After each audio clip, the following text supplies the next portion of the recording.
Solar eclipse, overhyped. Overhyped. It's August 21st, 2017. Today is the day of a solar eclipse.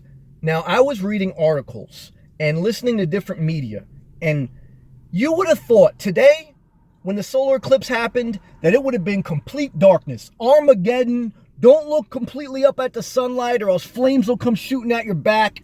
I mean, scientists telling you these things, or at least portraying them to be this way. Overhyped. The lesson, everyone, including people from NASA, exaggerate. These things do happen.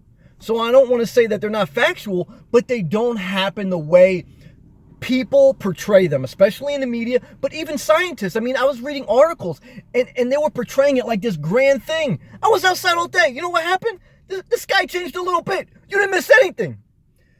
Let me tell you something. People had, they had cut out cereal boxes, looking out of them backwards, trying to look up the sun because they didn't want to get sun glare.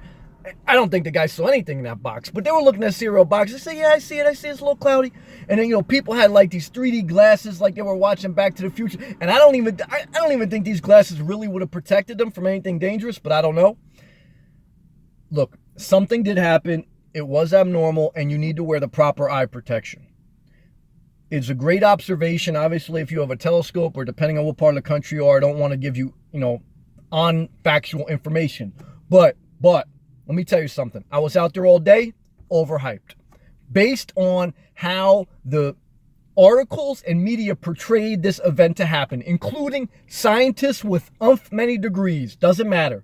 Everyone exaggerates for the most part. Make a mental note, because that's a life lesson. I don't care if we're talking about a solar eclipse. I don't care if we're talking about a war. I don't care if we're talking about a TV show. This is like the lesson you learn in school about the telephone game. Somebody starts on that end of the classroom, they tell somebody something, and then it goes to the next person, and before you know it, it's going to be Armageddon. I mean, look, come on. That's what I took out of today. What I took out of today is humans by nature over-exaggerate. You have to be careful because, once in a while people are, people underestimate something, and then it keeps everybody honest because something blows up catastrophic. So I'm not saying don't be mindful that you got to be cautious. But what I am saying, on average, for the most part, people over-exaggerate. Always take the proper precautions and use wisdom. Don't be ignorant. But that was my observation from a human nature standpoint that I observed today. You should have saw all these people looking at the sky with sunglasses, with freaking cereal boxes looking backward. It was crazy. And I don't think they saw anything. I don't know. But I wanted to document that and share my thoughts. Stay inspired. Solar eclipse or not, in life, stay inspired.